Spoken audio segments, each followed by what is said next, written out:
cutting out things that you felt were not necessary and focusing on what you needed to get done. But I think what a lot of people forget is that rest is needed, and you need those breaks and things like that. So that's really interesting. Yeah.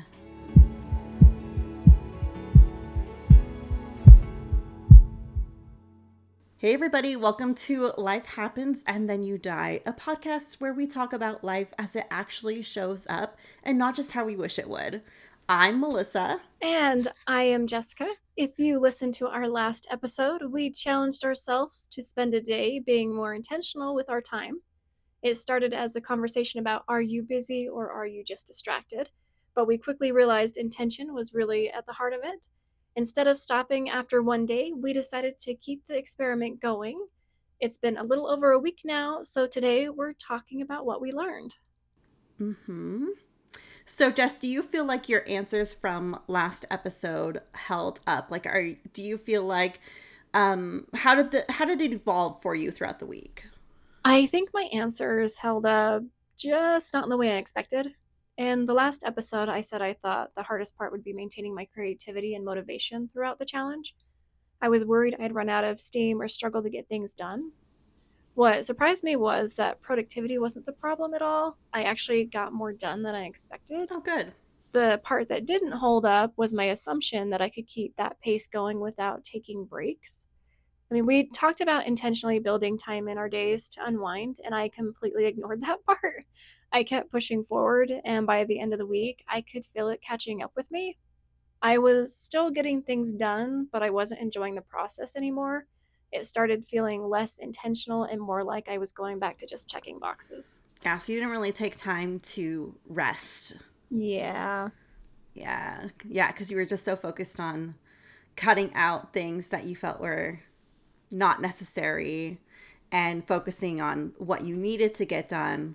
But I think what a lot of people forget is that rest is needed, and you need those breaks and things like that. So that's really interesting. Yeah, so for me it went really well. I ended up feeling like I had more time to do some bigger projects, which was kind of like a give and take, because I initially went into it thinking I'm going to have more time for analog hobbies like reading and all these things. But I ended up picking up a project that I had been planning for a while and just was dragging my feet on starting.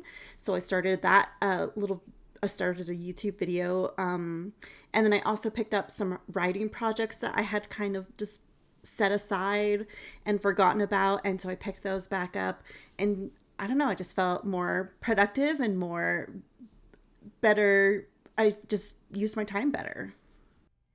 I love that you were able to add more productive activities throughout the week instead of falling back into doom scrolling, which is really cool. But as the week went on, what happened to your focus and energy? Did they stay consistent, or was there a point where you started noticing a change? I mean, I definitely started to crave that social media time as the week went on. It got like a little bit harder, but I found ways to replace that, right? So, for example, one night I was just like, oh, I just want to scroll on Reddit and I just want to read what other people have to say about something. And I was like, wait, there's a way I can do this without the internet, and it's called a magazine. So I picked up my stack of magazines that I was behind on, that I had felt like I was too busy to finish the stack of magazines, and I just went through and skimmed and found some articles I wanted, and I felt like my brain got what I needed without having to go online and like maybe like run into things that I didn't want to see or didn't care about. That's awesome. Did it like give you any nostalgia going back into magazines? I don't know, maybe a little bit. This is a good magazine too because it doesn't have a ton of ads. Magazines these days have tons of ads, but it's a small publication. And it's very niche and there's not that many ads in it, so I like that. I might have to pick up a magazine. You totally should. But find a good one. Because, like I said, they are full of ads, but yeah. I don't know if I would consider this a magazine, but do you remember Nintendo Power? Yeah. I never got any myself, but the magazine I'm reading is actually a gaming magazine. It's called Patch Magazine. If anybody out there listening is a gamer, it's like a cozy, wholesome game magazine, and they talk about indie games a lot. So how was it for you? Yeah, it was pretty much the same pattern. I started the week really focused, got a lot done, and even when the motivation started to fade, I kept pushing through it. What I realized though is that productivity and quality aren't always the same thing. I was getting things done, but because I wasn't taking breaks or giving myself any real mental recharge time, I don't think I was showing up the same level of creativity or enthusiasm by the end of the week. Mm-hmm. What got me the most was I was working on things that weren't work related. It was all self-driven projects, personal growth, creative goals, things I actually wanted to be doing. So I expected the motivation to stick around a little longer. Hmm. Instead, I learned that even when you love what you're working on, your brain still needs a chance to rest. You still need that brain food, those moments where you're not producing something, because that's often where the energy and excitement come from in the first place. Yeah, so I think what maybe if you were going to continue this challenge, do you think there's something you would do differently during those break times? Yeah, I think that's exactly what I would change. I knew I needed breaks, but I never actually planned what those breaks were going to look like. Mm-hmm. Instead, I focused on what I wasn't allowed to do. So when I had those 5 or 10 minute breaks, I would just kind of sit there trying not to do the thing I wanted to do. You're just gonna sit, yeah. Looking back, that probably was why the breaks didn't feel very restorative. They weren't intentional breaks, they were just periods of resisting temptation. Yeah, see, you need to take a magazine to work. Take a book, take a book with like poems or something, or I don't know. There's lots of things. I love that. One thing I realized is that some of the external things going on in my life definitely influenced this challenge. Mm-hmm. I've been working through some relationship stuff, and whether we realize it or not, those kinds of things take up a lot of mental and emotional bandwidth. But this morning, I tried something different. Instead of sitting with those thoughts, I started writing about them. I've been learning a lot about relationship dynamics, emotional patterns, and some of the cycles I tend to get stuck in. So I decided to turn that into content for my website. Mm-hmm. In a lot of ways, I was writing advice that I probably needed to hear myself. And because I had to research it, think about it, and put it into words, it forced me to engage with it differently. Mm-hmm. What was surprising was how motivating that felt. I wasn't avoiding what I was going through, I was actually processing it. And somewhere in that process, I stopped focusing on the problem and started focusing on what I was learning from it. That felt a lot more energizing than just sitting with the emotions. Oh, that's good. That's a really great way to process things is writing, drawing, and you do both of those things. Oh, I should do a painting to go with the content. I actually really love doing emotional paintings. It's kind of my creative outlet is to bring emotion into things. Yeah. You guys need to see her art page. It is I, I don't know. I could never. I'm not an artist. She's amazing. Her art is so beautiful, but also she's saying it's emotional. You can see the emotion on the page. It's amazing. Oh, thank you. I actually need to start learning how to take compliments. Yeah. Yeah, so going back to break times, I found that what works for me is cuz we're kind of the whole point of this exercise and this challenge was to eliminate distractions and stay on focus. And so for me, what I've learned over the past year that I just leaned into more during this challenge was that when I take a break, instead of if I'm taking a break from work, I just shift into a slightly different work mode. So maybe I'm going from something creative to something more brain off, like even just doing the laundry or doing the dishes because I work from home. So I can take a break, go do something else. It's still productive. It still kind of turns my brain off, gives me a break, but it doesn't put me so much into like this, dread of, oh, now I have to go back to being productive because I still am, but it's the type of break my brain needs. And because if I sit down and do something fun, I'm not gonna want to get back to work. Yeah, that was probably the biggest takeaway for me. Going into this challenge, I thought I needed to learn how to focus harder, but by the end of it, I realized focus wasn't really the issue. The issue was that I had things already taking up space mentally. There were things going on in my personal life that I kept trying to push aside so I would stay productive. What I found is that the more I tried to ignore them, the more they kept showing back up. So instead of asking, how do I focus better? I started asking, what is already taking up my attention? Because if something is weighing on you emotionally, your brain isn't going to just pretend it doesn't exist because you have a list of things you want to get done. I am not equipped to just shut down emotionally. It's not in me. So sometimes you have to give yourself permission to sit with it for a minute, process it, and feel whatever you're feeling. Otherwise, it just hangs around as an intrusive thought, pulling at your attention until you finally deal with it. Yeah, I think it's important to designate time to process things and give yourself space to just kind of grieve or have joy, have your emotions, and then realize that okay, now's the time to do this, and I'm gonna make time to do that when I'm maybe you're trying to get a project done for work and it's hard to kind of stay focused when you're trying to do both at once. That's actually something else I learned from this. I tend to structure my days as if I'm going to have the same amount of energy and productivity every single day. I had my work hours blocked out, then I had time after work blocked out for personal projects, writing, art, all the things I wanted to get done. I basically treated every day like it was going to operate at 100%. What I realized is that it's just not realistic. Some days you're going to get 20 things done, Mm-hmm. others you might get 5. That doesn't mean you failed, it just means you're a human being and life is happening. I spent a lot of time judging myself when my productivity didn't match the day before, when really the goal shouldn't have been having the same output every day. The goal is making progress while recognizing that your energy, focus, and circumstances are going to fluctuate. Some days are sprint days, some days are maintenance days. Both still count. Yeah, definitely. So, something that you kind of touched on, we've been texting each other throughout the week. You mentioned that life kind of got in the way a little bit. Do you want to talk about that and how that impacted your week? Yeah, there were definitely some real life things that came up during the week. Life kind of happened. Had a few family situations that involved hospital visits and some scary moments and heavy conversations. But thankfully, everything is okay now. When those things happen, everything else gets put into perspective. The to do lists and projects, and even the challenge itself, all kind of take a back seat for a minute. What I'm proud of is that I didn't completely abandon everything. I focused on what needed my attention in the moment.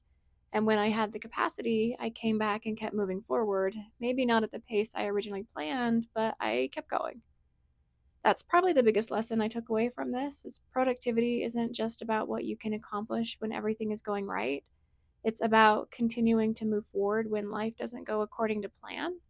So some weeks you're going to crush your goals, other weeks you're just going to have to get through it. And that's okay too. Sometimes getting through it is the accomplishment.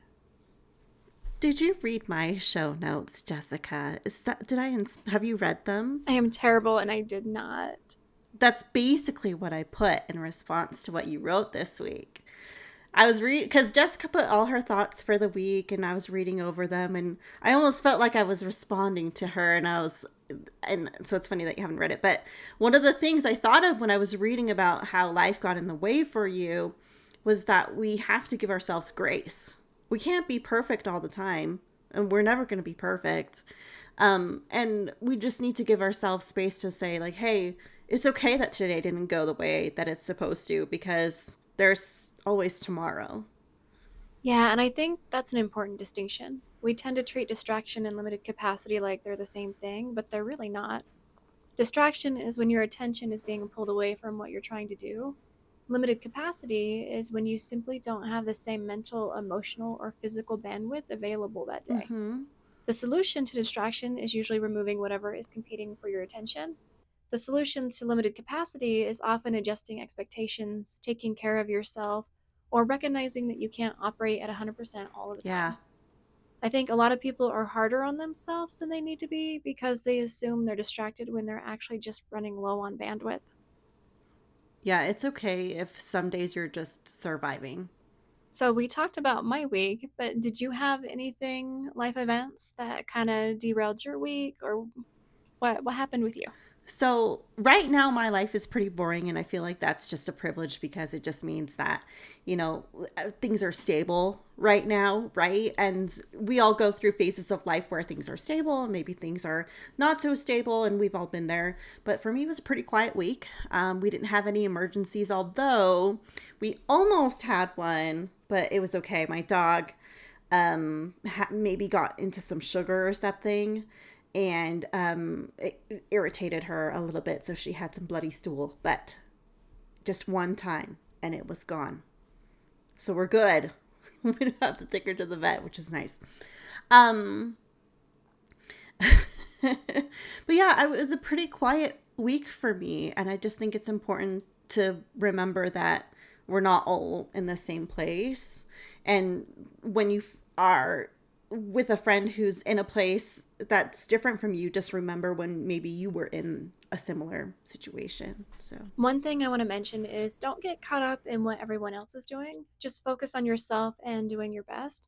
That's where the real progress happens. yeah. Yeah, because our experiences between you and me were so different. So different. So I feel like, and correct me if I'm wrong, but I feel like for you, it was more about productivity with work and personal growth. And for me, it was more about I don't want to waste time on my phone when I could be doing something more memorable, reading a book, writing, creating content, watching a really good TV show, like something that I just feel like I can look back at that time and go, that was 3 hours, 2 hours, whatever, well spent, versus I don't remember anything that I just watched or read for the past 2 hours because it went in here and went out there and it's just gone. Wow, that kind of blew my mind a little bit because I didn't even stop to think about that this past week. Even with all the focus on personal growth and being intentional, I never really asked myself if I was making anything memorable. Is it going to be something I was proud of and going to remember when I get older? Yeah.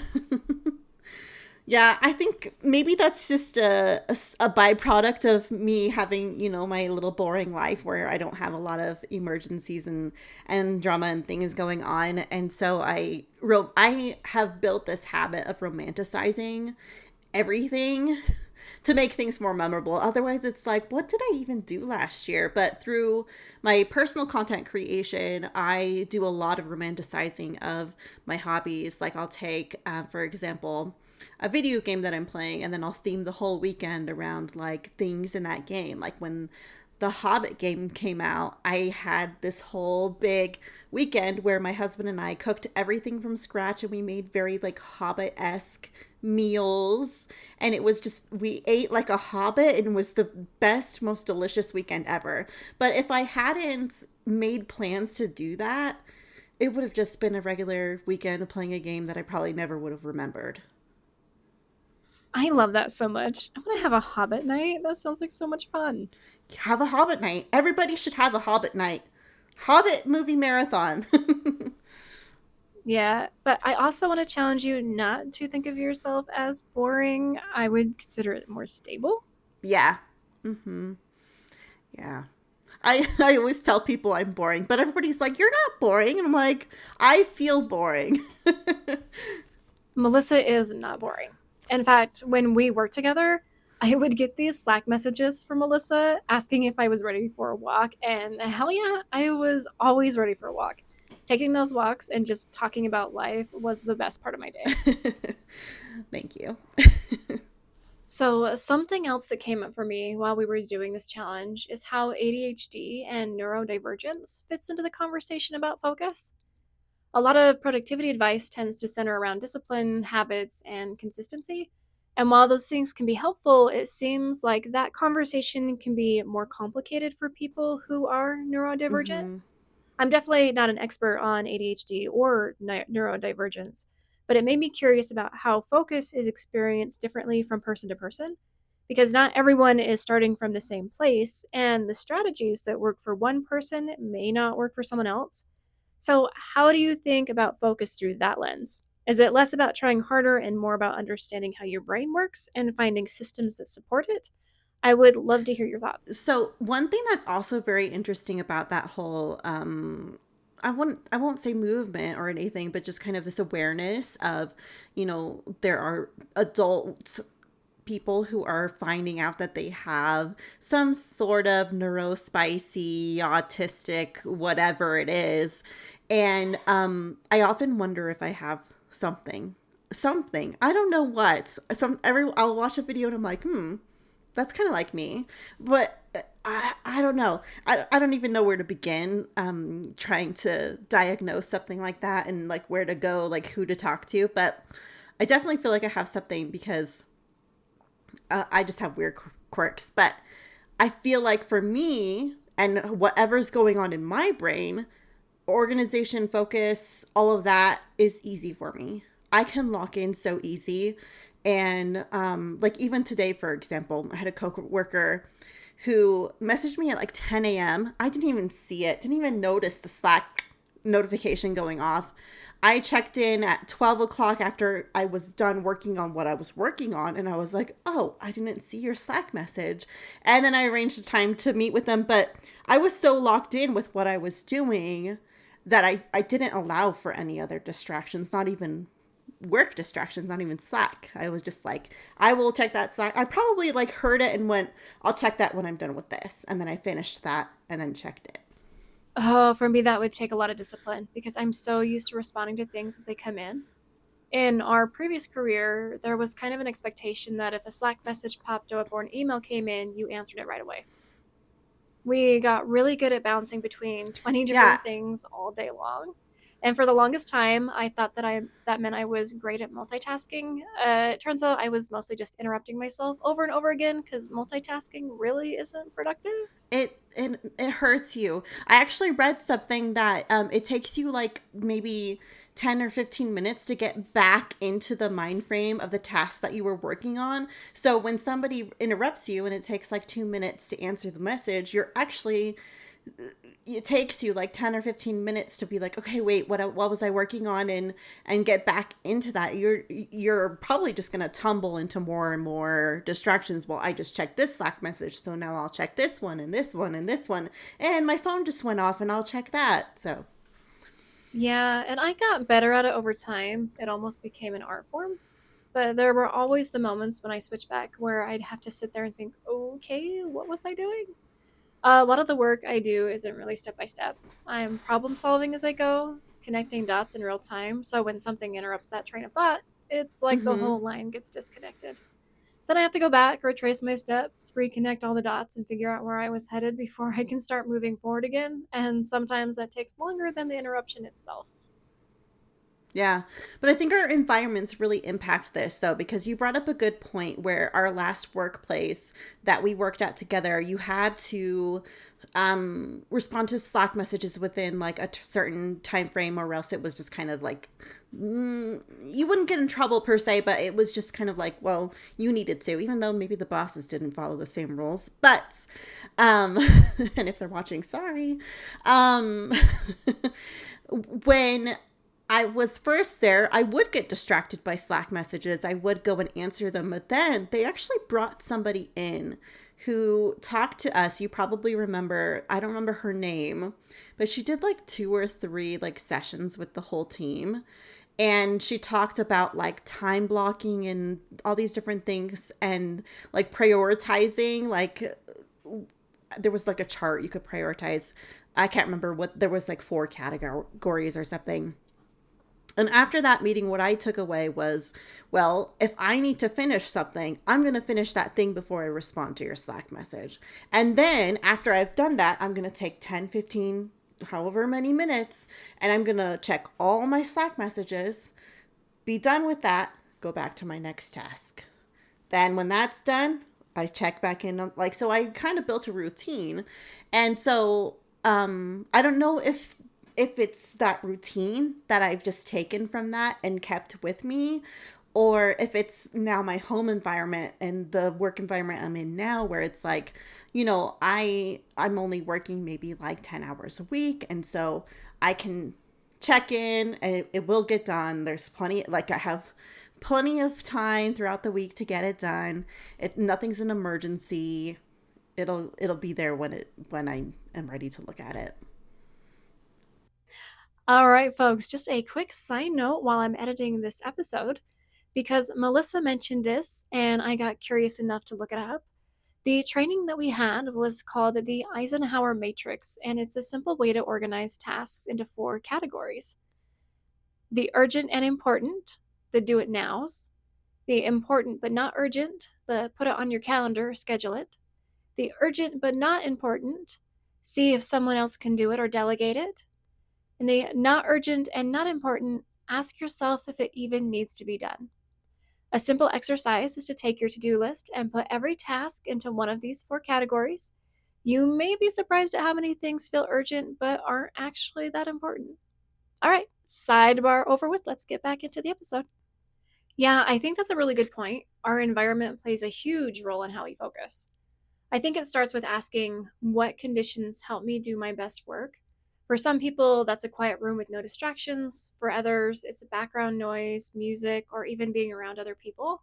So if you're in a busy office, have kids running around, or you're constantly getting interrupted, you're going to need different strategies than someone who can close the door and work in silence. That's why I've always struggled with blanket productivity advice. What works really well for one person might be completely ineffective for someone else. And at the end of the day, I don't think focus is about forcing yourself into a system that wasn't built for you. It's about figuring out what works for your brain, your environment, and your circumstances, and not feeling guilty if that looks different from everyone else. Yeah, for sure. And I think, unfortunately, there's a lot of communities that are marginalized and left out of the conversation because we're like, oh, well, this is the best way to do it. And it's like, well, you just need to find the best way for you and what works for you. And that can be something totally different from what works for me. So right now I have the privilege of working from home. And one thing that when we go back to talking about environment, because my environment is at home, I feel like I have so much more capacity to get things done because I have more flexibility. And I feel like the typical corporate structure hinders problem solving, creative thinking, and productivity because they expect you to be sat at your desk and only take a break like twice a day and maybe even work through your lunch, whatever it is, versus when I'm at home, like I was saying before, I can easily shift from one thing to the next and I feel so good, and it keeps me from burning out. Oh, I can see both sides of it, and I'm going to go off on a little bit of a tangent here. One thing I've struggled with in more traditional environments is that a lot of jobs are still built around time rather than output. If you have clear deliverables and you're efficient enough to finish them early, it can feel strange to be measured by how many hours you're sitting at a desk rather than the value you're Mm-hmm. producing. At the same time, I understand why companies want consistency and availability from their employees. I think the tension comes from efficiency. If someone becomes really good at their job and complete their work in less time, the reward is often more work. And while that can be great for growth and career development, it can also create a situation where people feel like efficiency is being penalized rather than rewarded. Yeah. It's a complicated balance, and I don't know that there's a perfect answer. No, no, totally. And then there's the people who aren't efficient and they don't expect them to do more. That's probably part of why these conversations get so complicated. Not everybody works in the same way and is treated the same way. I think some people really need that structure. They do better with a set schedule, being in an office, and having people around them for accountability. I know people who are naturally social and collaborative. If they're left completely on their own, they might struggle more than they would in an environment where they're interacting with people throughout the day. Yeah. Yeah. Some people don't work well in the work from home environment. And then it just goes back to like do our conversation about do what works best for you.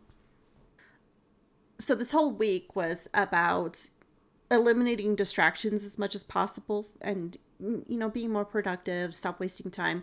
So during the week, was there a time that you felt most mentally clear and just ready to take on the world? I don't think I noticed a huge improvement in mental clarity. If anything, I almost noticed the opposite. But I think a lot of that goes back to the fact that I wasn't taking the breaks that we discussed. I was so focused on staying productive that I never really gave my brain a chance to reset. Mm-hmm. I think it was late at night or the end of the day when I noticed it the most. That's when I was mentally exhausted and distractions became a lot harder to resist. So I don't know that I figured out the mental clarity piece yet. What I learned is that productivity without recovery probably isn't the answer. I think the next step for me is figuring out how to build healthier breaks into my day and seeing what impact that has and actually following Mm-hmm. through with that sentiment. I'm gonna keep checking in with you throughout. I'm gonna be like, what was your healthy break today? I should check in with you every day. What was your healthy break? We can have accountability buddies. Yay!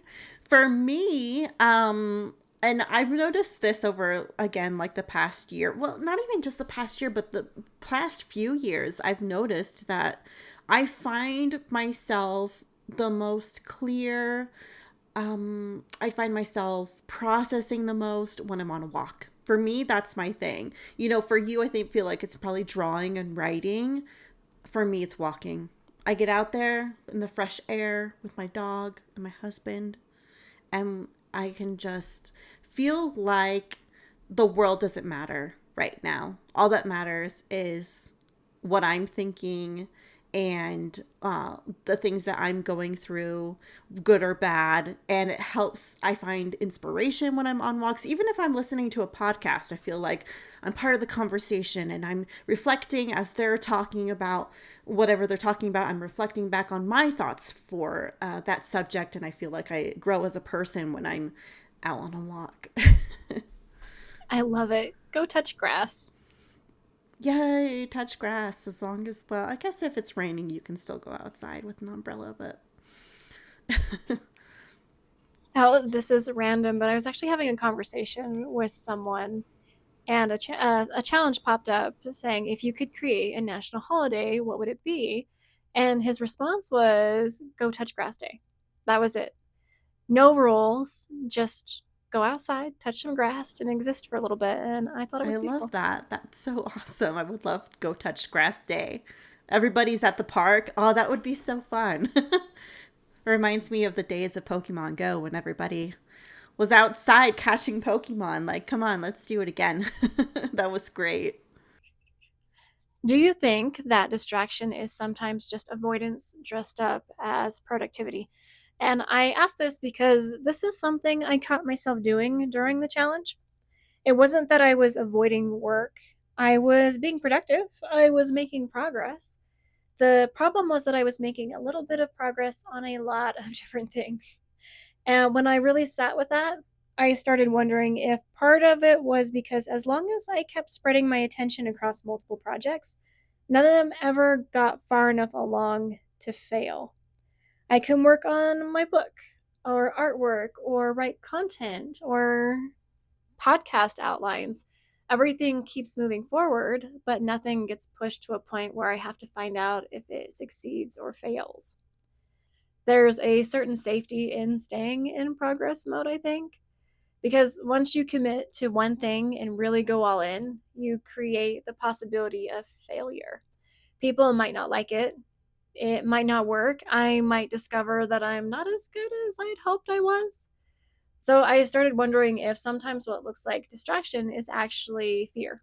Not fear of doing the work, but fear of getting close enough to the finish line that the work can finally be witnessed.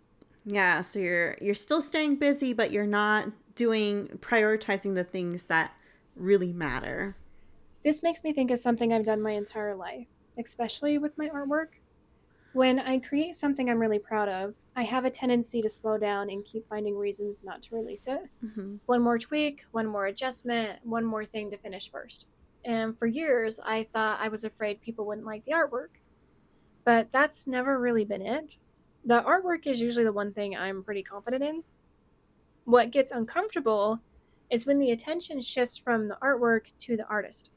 The conversation stops being about what I created and starts being about me.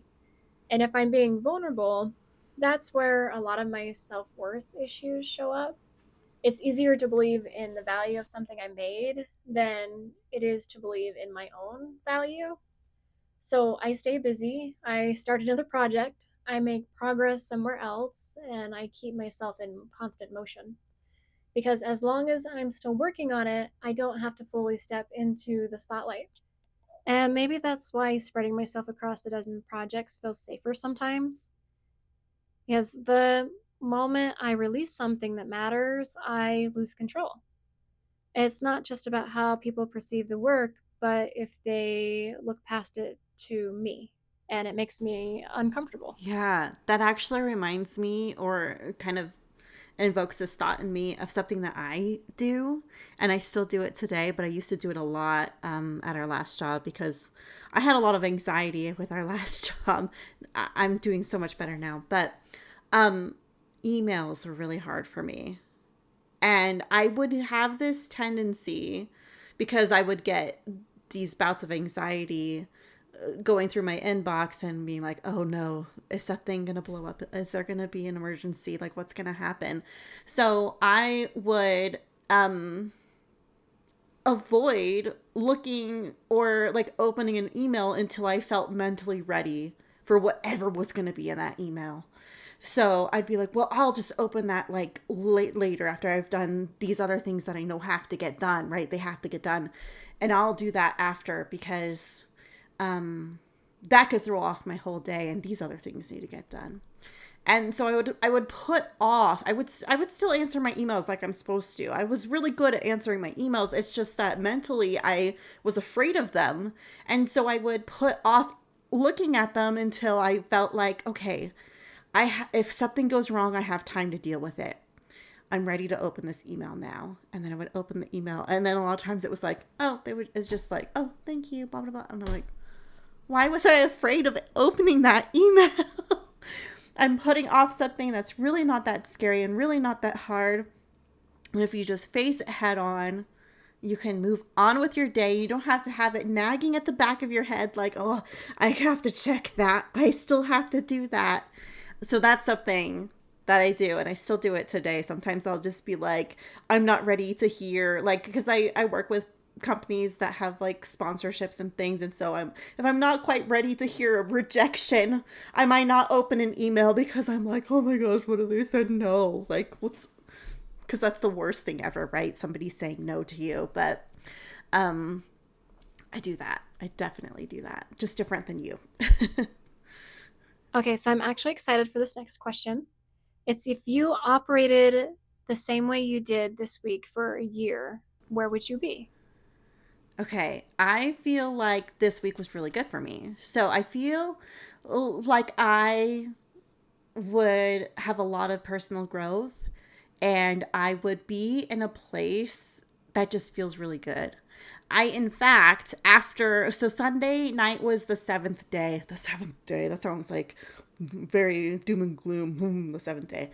So at that evening, like after midnight, I was like, I'm gonna scroll. I'm so excited because the thing that I did miss from this week was that a lot of times I do get inspiration from some of these social media platforms, but not all the time, right? Because you don't always get to choose what you're seeing.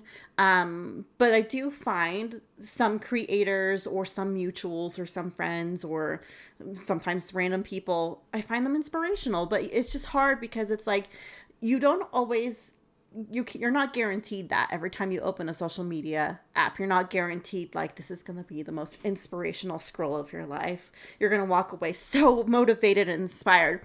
And I got on and I was thinking, I just can't wait to see what my mutuals have been posting and like what's going on out there. And nothing.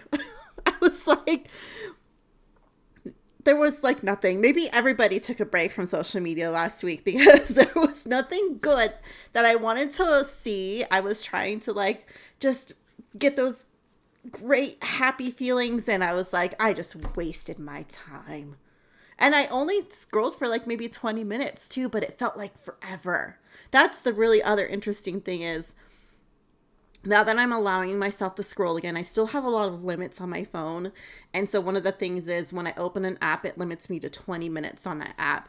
And the other day, I think it was yesterday, I was scrolling a little bit again and I scrolled for less than my 20 minutes and I stopped and I was like, man, I feel like I've just been sat here for hours just wasting time. And it was only 20 minutes. So I feel like my brain is starting to shift. Yeah, I imagine if you keep that up, it's only going to get easier. Your brain is basically being retrained to realize that 20 Mm-hmm. minutes of scrolling is actually a decent chunk of time. For me, the lesson was a little different. If I kept going exactly the way I was this week, I'd probably keep making progress. The problem is, I'd still be making progress on 12 different things instead of finishing the one thing Mm-hmm. that actually matters. So I don't think my issue is effort, I think it's depth. The idea that stuck with me was looking at my list and asking, a year from now, am I even going to remember this? Because there are a lot of things that make me feel productive in the moment, but they're not really moving the Yeah. needle. They're just keeping me busy. The stuff I'm going to remember is usually the stuff that scares me a little, the things that require commitment, vulnerability, and putting myself out there. And unfortunately, those are usually the exact things I've been finding creative ways to avoid. Yeah. Make things more memorable, romanticize. I would also challenge you to have more grace with yourself and like remember that a break is productive. A hour doing something fun is productive. A nap is productive. All of these self-care things are super important.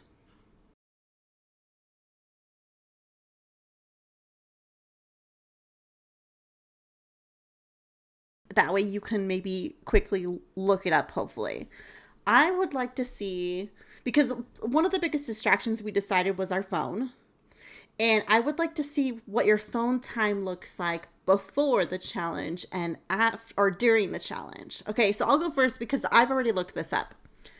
Before the challenge, I was also already kind of trying to wean myself off social media before you brought up this topic and before we did the challenge. So the week before, I was probably around an average of 4 hours a day on my phone.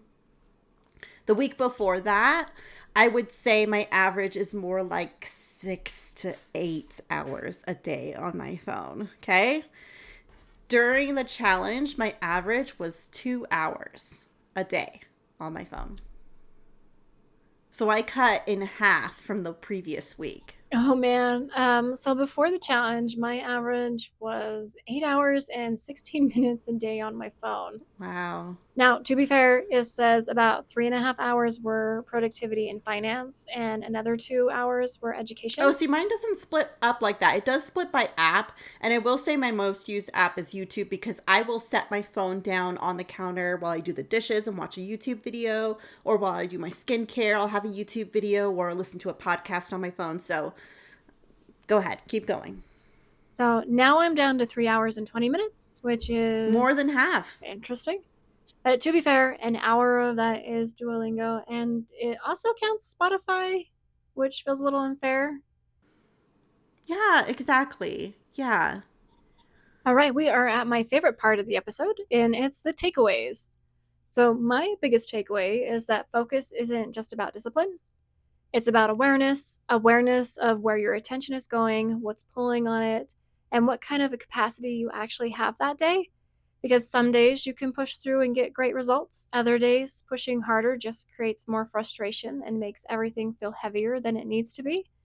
For me, this became less about forcing focus and more about paying attention to what actually is going on, knowing when to lean in, when to step back, and when to adjust instead of fighting against where I was.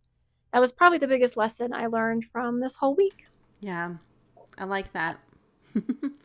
For me, I think my biggest takeaway was just a piece of the challenge that I didn't quite get to. That maybe I might challenge myself to try and practice going forward, and that is finding time for quiet.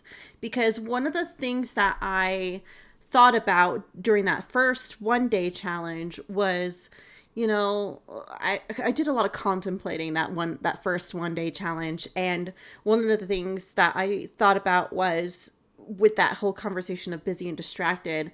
I felt like, well, I'm eliminating distractions, but I'm just adding more things to my day. I'm just replacing it. And while I'm replacing it with good things, there's something that I think a lot of people fail to make time for, because we're kind of, this whole all kind of goes back to one of my first thoughts of when you brought this challenge up was, are there things that I feel like I'm too busy to do? Like I make an excuse, I can't do that because I'm too busy. And that's why I kind of at the beginning was like, I'm going to start reading more, because I always say I'm too busy. And then I'm not busy. I'm just spent 3 hours on the phone when I could have spent 3 hours reading. But one thing we never make time for is just quiet and silence and reflection. And I guess in some ways I kind of do that on my walks. But I also a lot of times will listen to a podcast on my walk. So maybe my challenge to myself would be to take a walk without a podcast and to use that time to just have my thoughts and no one else's. Oh, see, I had a question from earlier.